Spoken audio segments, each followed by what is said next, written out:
नमस्कार, थर्ड आई में आपका स्वागत है। एक प्रश्न बहुत दिनों से सबके मन में इस समय चल रहा है कि क्या हिंदुस्तान और पाकिस्तान के बीच में एक और युद्ध होगा, क्योंकि 28 फरवरी को देश के साइंटिस्टों के एक सेमिनार में हमारे प्रधानमंत्री मोदी जी ने कहा कि ये जो अभी सब हुआ है ये केवल प्रोजेक्ट को मतलब फुल प्रोजेक्ट करने से पहले का ट्रायल था और ये ट्रायल एक तरह से पूरा सक्सेसफुल हुआ है और अभी तो पूरा प्रोजेक्ट होना बाकी है। तो अगर उसका अर्थ निकाला जाए तो उसका अर्थ तो यह है कि युद्ध जरूर होगा, लेकिन थोड़ा इसके डिटेल पे तो बातचीत होती ही रहेगी क्योंकि आजकल तो इसी पे चर्चा होगी। लेकिन थोड़ा हम लोग ये समझने की कोशिश करें कि ये इंडिया पाकिस्तान के बीच में ये क्या क्या बेसिक, हम लोग ने कितने युद्ध लड़े, कहाँ पे समस्या है, क्या है। देखिए, पहली चीज, इंडिया और पाकिस्तान का जब बंटवारा हुआ, एक देश था, दो हिस्से हुए, तो एक को तो बना दिया गया वो जो प्रॉपर लीगली दोनों देश एक दूसरे को मानते हैं, इंटरनेशनली एक्सेप्टेड बॉर्डर है कि ये मेरा बॉर्डर, ये आपका बॉर्डर, उसमें कहीं कोई दिक्कत नहीं, बॉर्डर एरिया। उसमें एक जगह डिस्प्यूट जो सबसे बड़ा और जिसकी वजह से हमारी पाकिस्तान की 4 जो अभी तक लड़ाई हो चुकी हैं उसमें से 3 तो डायरेक्टली कश्मीर की वजह से और इनडायरेक्टली भी चौथी लड़ाई में कश्मीर कहीं ना कहीं से इन्वॉल्व था। ये क्या हुआ कि 47 में जब देश आज़ाद हुआ और जब कश्मीर रियासत हिंदुस्तान में मिली तो उस समय कुछ ऐसा हुआ कि कुछ हिस्सा कश्मीर का हिंदुस्तान के पास रहा और कुछ हिस्सा पाकिस्तान के पास रह गया। रह क्या गया मतलब उनके कंट्रोल में हो गया। तो टेक्निकली ये जो कश्मीर है ये हिंदुस्तान का हिस्सा है क्योंकि वहां के सदर रियासत हरी सिंह साहब ने इसको हिंदुस्तान में विलय करने की बात की थी। लेकिन चूंकि वहां एक उस संधि से पहले कुछ हिस्से पे पाकिस्तान ने ऑलरेडी कब्जा कर लिया था, तो हम लोग उसको पाक ऑक्युपाइड कश्मीर बोलते हैं, जो टोटल कश्मीर का मोटे तौर पे 1/3 हिस्सा है। हमारे उस कश्मीर को जो पीओके जिसको हम लोग बोलते हैं उसको पाकिस्तान आजाद कश्मीर बोलता है।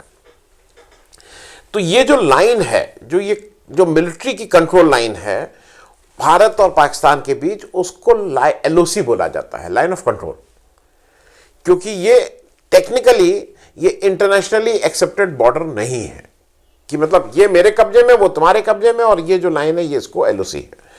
अब होता क्या है कि जब इस LOC को आप क्रॉस करते हैं, और ये कई बार होता है, जो अभी हाल के दिनों में बार बार हुआ और दोनों देशों ने माना कि हमने LOC क्रॉस की थी, तो एक तरह से ये लो लेवल ऑफ वॉर है, मतलब आपका कॉन्फ्लिक्ट है, it is a conflict area. अब आप थोड़ा ये समझ लीजिए कि हिंदुस्तान और पाकिस्तान के बीच इससे पहले जो 4 युद्ध हुए हैं उसमें से 2 युद्ध ताज़ा हैं। एक तो 99 का करगिल, आप सबको, काफ़ी लोगों को याद है, उसके बारे में खूब लिखा गया है, पिक्चरें आई हैं। सबसे पहला युद्ध हिंदुस्तान और पाकिस्तान के बीच 1947 में जब देश 15 अगस्त को आज़ाद हुआ, तो 22 अक्टूबर को अभी कश्मीर हिंदुस्तान का हिस्सा नहीं बना था। वहाँ के जो राजा थे, महाराजा हरि सिंह, वो अभी सोच विचार कर रहे थे कि मैं इधर जाऊँ कि उधर जाऊँ। इस बीच पाकिस्तान के द्वारा एक तरह से उनको बैक किया, इनकरेज किया। वहाँ पे जो पश्तून ट्राइबल्स थे उन्होंने बॉर्डर, मतलब उन्होंने कश्मीर में वो घुसे 22 अक्टूबर 1947 में। तो टेक्निकली 1947 जो वॉर है उसको हम लोग 22 अक्टूबर 1947 से कह सकते हैं कि शुरू हुई, क्योंकि कश्मीर हिंदुस्तान का 22 अक्टूबर को हिस्सा तो नहीं था, लेकिन 26 अक्टूबर को जब राजा साहब ने उस नोट ऑफ एनेक्सेशन, मतलब हिंदुस्तान के साथ अब हम विलय करेंगे, इसको जब दस्तखत करके दे दिया 26 अक्टूबर को, तब से टेक्निकली वो भारत का अभिन्न हिस्सा बन गया, जो आज भी है। और उसमें पाकिस्तान के शुरू में ट्राइबल्स ने, जिनके पास पाकिस्तान आर्मी की बैकिंग थी, उन्होंने यहाँ पे 22 अक्टूबर से ही आना जाना शुरू कर दिया था। 26 अक्टूबर को टेक्निकली हिंदुस्तान की फौज भी वहाँ गई और उसका फिर पूर्ण रूप से मतलब कॉन्फ्लिक्ट शुरू हो गया। इनिशियली जब का पीरियड जो था उसमें जम्मू एंड कश्मीर की जो स्टेट फोर्स थी, जो मतलब स्टेट पुलिस थी, उसके और कबायलियों के बीच हुआ था। तो पहले वो युद्ध आर्मी के बीच में नहीं था। और 31 दिसंबर 1948 को यूएन में ये सब मामला पहुंच गया था और यूएन के बीच में दखल देने से 31 दिसंबर 1948 को सीज फायर हुआ, जो 1 जनवरी 1949 से लागू हो गया। अब इसके बाद की जो दूसरा युद्ध था जो हिंदुस्तान ने लड़ा, वो चीन के साथ 62 में लड़ा। लेकिन अभी हम लोग सिर्फ पाकिस्तान युद्ध की बात कर रहे हैं। 65 में हिंदुस्तान का एक युद्ध पाकिस्तान से भी हुआ। अब इस युद्ध का अलग अलग डेट है, वो अलग अलग डेट है उसको समझने के लिए। कुछ का कहना है कि अप्रैल में ये युद्ध शुरू हो गया, अप्रैल 1965 में। कुछ का कहना है जून में शुरू हो गया। कुछ का कहना है नहीं, टेक्निकली ये 5 अगस्त को शुरू हुआ। कुछ इसको 1 सितंबर मानते हैं। लेकिन ये युद्ध खत्म हो तो 22 सितंबर 1965 को हो गया था। इसको अप्रैल क्यों मानते हैं वो समझ लीजिए। हिंदुस्तान में गुजरात स्टेट का जो रन ऑफ कच्छ है, उस हिस्से में पाकिस्तान करीब 9100 स्क्वायर किलोमीटर की एरिया को कह रहा था कि ये मेरा है, और उस पर वो दबाव बनाए हुए था। इंटरनेशनली वो कई जगह जा रहा था और कह रहा था ये मेरा हिस्सा है। इसमें जो बीच में मीडिएशन किया वो यूनाइटेड किंगडम के उस समय के प्राइम मिनिस्टर हैरोल्ड विल्सन ने किया, और उनके कहने पे ही एक ट्रिब्यूनल बन गया। जिस ट्रिब्यूनल ने 1965 के में बना हुआ है ट्रिब्यूनल, 1968 में उसने अपना अवार्ड दिया, और ये 9100 स्क्वायर किलोमीटर जो पाकिस्तान कह रहा था कि ये उसका हिस्सा, हिंदुस्तानी हिस्से को, उसमें से ट्रिब्यूनल ने माना कि 910 स्क्वायर किलोमीटर, 10% उस डिस्प्यूटेड एरिया का केवल पाकिस्तान को दिया, जो हिंदुस्तान, जो जिसको पाकिस्तान डिस्प्यूटेड कह रहा था, लेकिन जो हिंदुस्तान का हिस्सा था, और 90% हिस्सा हिंदुस्तान के पास ही रहा। 1965 के युद्ध के जो बीज था वो वहीं से पड़ गया था। फिर वो जून में उससे समस्याएं शुरू हो गई। 1965 का एक चीज़ और समझ लीजिए कि उस समय हिंदुस्तान के नवनिर्वाचित प्रधानमंत्री लाल बहादुर शास्त्री थे, और ये सब लोग सॉफ्ट लोग माने जाते थे। ये सब लोग गांधी के अहिंसा के आंदोलन से निकले हुए लोग थे, और इनके जो डिफेंस मिनिस्टर थे वाई बी चवन थे। उधर पाकिस्तान की तरफ जनरल अयूब, उनके फौज के जो जनरल थे, वो प्रेसिडेंट बन गए थे, और उनके फॉरेन से जो मिनिस्टर थे वो जुल्फिकार अली भुट्टो थे। और ऐसा कहा जाता है कि भुट्टो बहुत युद्ध करना चाहते थे हिंदुस्तान से, क्योंकि कहीं अयूब और भुट्टो के लगता था, क्योंकि 62 की वॉर में चाइना से हम लोग बहुत अच्छा नहीं कर पाए थे, उनको लगता था कि हिंदुस्तान के ऊपर अटैक करके और हिंदुस्तान के पाकिस्तान के हिस्से को खास करके वो लोग अपने पास कब्जा कर लेंगे। कुछ इस तरह की उनके दिमाग में आइडिया थी। इस विषय में एक बहुत सी किताबें लिखी गई हैं, लेकिन एक किताब के रेफरेंस को मैं यहाँ कहीं से कोट कर रहा हूँ, और उसी के रेफरेंस को मैं बोल भी रहा हूँ। किताब का नाम है 1965 द इनसाइड स्टोरी, जो आर.डी. प्रधान ने लिखी है। आईएएस अफसर थे, चीफ सेक्रेटरी महाराष्ट्र के रहे। ये वाई बी चवन जो हिंदुस्तान के डिफेंस मिनिस्टर थे, उनके प्राइवेट सेक्रेटरी रहे। तो इन्होंने उसी के मतलब अपने उस एक्सपीरियंस के बिना पे और उस एक्सपीरियंस को कोट करते हुए ये किताब लिखी है। उनके अनुसार में 64 में Y B Chavan defence minister India के अमेरिका गए थे, और अमेरिका में जाके जो पेंटागन है, जो उनका डिफेंस का हेडक्वार्टर है, वहां पे जाके उन्होंने कहा था कि भाई हमें कुछ आधुनिक फाइटर प्लेन्स चाहिए, और खास करके F-104 स्टार फाइटर और F-86 साइबर जेट, क्योंकि ये वाले प्लेन अमेरिका ने करीब करीब फ्री में पाकिस्तान को दिए हुए थे। तो वहां पे उस समय जो यूएस के जो डिफेंस सेक्रेटरी, वहां पे मंत्री को सेक्रेटरी बोलते हैं, जो डिफेंस सेक्रेटरी थे रॉबर्ट मैकनमारा, उन्होंने हिंदुस्तान के एयरफोर्स की हंसी उड़ाते हुए कहा कि आपके पास वो जो सेकेंड वर्ल्ड वॉर के म्यूजियम में रखने वाले जो एयरक्राफ्ट हैं, हंटर, स्पिटफायर, वैम्पायर और लिबरेटर्स, उसको पहले आप म्यूजियम में रख दीजिए, और फिर ये सोचिए कि आप नए आधुनिक जेट को, फाइटर जेट को लेंगे।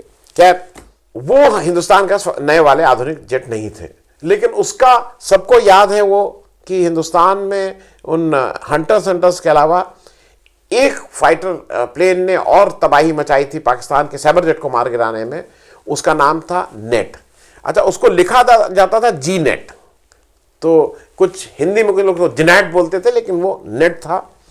जो नेट था ये यूके का फॉलन नेट जो था उसका हिंदुस्तान में टेक्नोलॉजी ट्रांसफ़र हुआ था 50 में एक एग्रीमेंट के तहत, और उस टेक्नोलॉजी ट्रांसफ़र के द्वारा इसका जो एयर फ्रेम था वो 85% इंडिजिनस था, हिंदुस्तान में बना हुआ था, और इंजन 60% हिंदुस्तान में बना हुआ था। और ये बनाने वाले, मैं इसलिए फिर से याद दिला दूं, हिंदुस्तान एरोनॉटिक्स लिमिटेड ही थे। वो HAL ही कंपनी थी जिसने नेट बना के हिंदुस्तान में 65 की वॉर में पाकिस्तान की एयरफोर्स में तबाही मचाने वाला HAL द्वारा बना हुआ ये था, ये प्लेन था। अब जरा इसके आगे की कहानी भी सुन लीजिए। हिंदुस्तान में क्या हुआ था, हिंदुस्तान की जब लड़ाई खत्म हुई और हिंदुस्तान इस लड़ाई को जीता था, तो हिंदुस्तान के पास पाकिस्तान के 1920 स्क्वायर किलोमीटर की एरिया उसके कब्जे में आ गई थी। पाकिस्तान के कब्जे में हिंदुस्तान की 550 स्क्वायर किलोमीटर एरिया उसके कब्जे में थी। इसमें क्या हुआ था, देखिए एक देश को आज की तारीख में हम लोग उसके साथ कई कारणों से नहीं है, क्योंकि अब इंटरनेशनली एक ही सुपर पावर रह गया है अमेरिका, लेकिन 65 में फिर से हिंदुस्तान की पूरी बैकिंग रशिया ने की थी। रशिया ने, क्योंकि उस समय ये कहीं हो रहा था, यूएस और चाइना पाकिस्तान को बैक कर रहे थे। रशिया ने उस समय बिल्कुल साफ शब्दों में चाइना से कहा था कि अगर तुम युद्ध में इन्वॉल्व हुए हो हिंदुस्तान के साथ, तो हम तुम्हारे साथ इन्वॉल्व होंगे। वो अलग कारण है कि रशिया क्यों हिंदुस्तान को बैक कर रहा था, लेकिन हिंदुस्तान को बैक कर रहा था। ये जब युद्ध 22 सितंबर 1965 को जब युद्ध विराम हुआ, उसके बाद जनवरी में रशिया के कहने पे, मध्यस्थता पे, ताशकंद में शास्त्री जी ताशकंद समझौते के लिए गए। उनकी जो डेथ हुई है वो एक मिस्टीरियस हालत में हुई, ऐसा कहा जाता है। लेकिन जो मुझे समझ में आता है कि शास्त्री जी दिल के मरीज थे। जब हिंदुस्तान से वो जा रहे थे तो उन्होंने यहाँ के फौजियों के सामने बयान भी दिया था, आपने जो रक्त बहा के जिस जमीन को कब्जा किया है उसको हम कतई नहीं छोड़ेंगे। लेकिन वहाँ पे 6 दिन तक ये नेगोशिएशन चला, जो भी कारण रहे हों, समझौते के तहत हिंदुस्तान को वो जीती हुई ज़मीन छोड़नी पड़ी।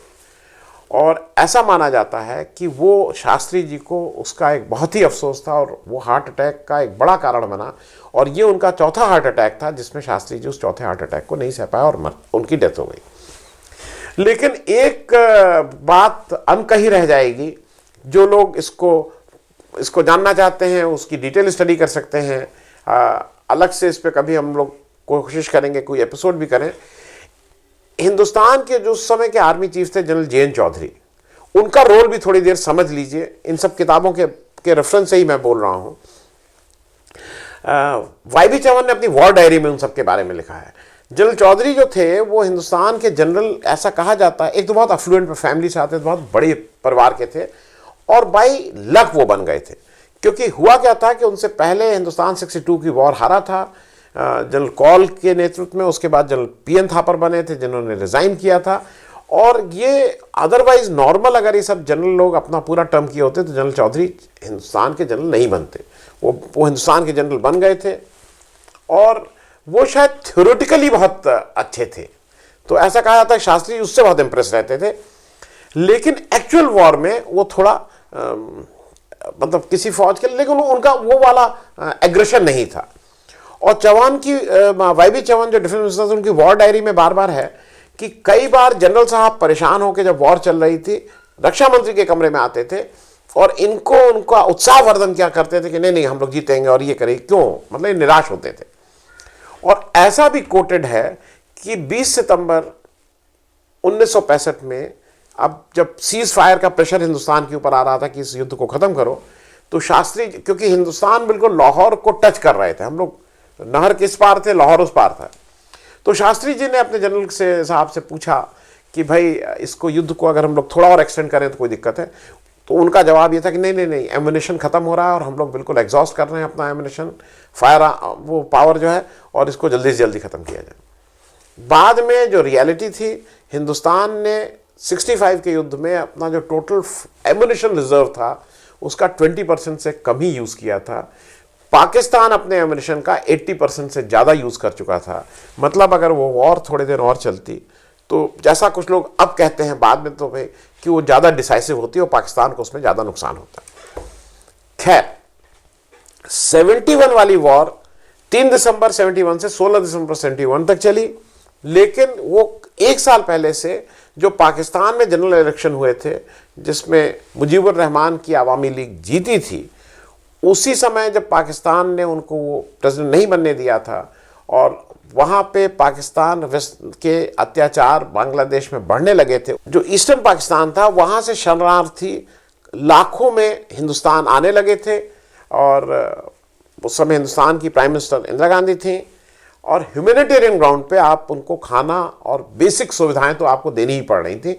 और हिंदुस्तान की अपनी इकॉनमी थोड़ा स्ट्रेस में थी, उसके ऊपर इन शरणार्थियों को खाना पीना खिलाना, तो एक तरह से Hindustan was forced to go into the war. लेकिन उसका एक चीज़ मैं उद्धृत करूंगा और उसके बाद इसको ख़त्म करेंगे। हिंदुस्तान ने वॉर तो डिसाइसिव वॉर हुई, पाकिस्तान के 2 हिस्से हो गए, उसका ईस्टर्न पाकिस्तान बांग्लादेश के नाम से जाना जाने लगा। लेकिन कश्मीर वाली एरिया में हिंदुस्तान ने उस वॉर में 15,010 स्क्वायर किलोमीटर का लैंड ऑक्युपाई कर लिया था, जो पीओके में है, पाक ऑक्युपाइड कश्मीर में है, और पाकिस्तान के पंजाब और सिंध जो प्रांत है वहाँ का हम लोगों के पास ये लैंड हम लोगों के कंट्रोल में आ गया था। लेकिन फिर से अब वो गलती कहिए या हिंदुस्तान की एक, हम लोग चूँकि शायद एक दूसरी तरह की हिंदुस्तान में पिछले 2-3-4 हज़ार साल का एक अपने ढंग की राजनीति और इंटरनेशनल चीज़ों को देखने का नज़रिया रहा है। शिमला एग्रीमेंट में हमने इस शर्त के साथ जब पाकिस्तान ने कहा कि अब हम लोग कभी वॉर में इंगेज नहीं होंगे, ये नहीं होंगे, इस तरह का काम नहीं करेंगे, वो सारी ज़मीन लौटा दी गई थी।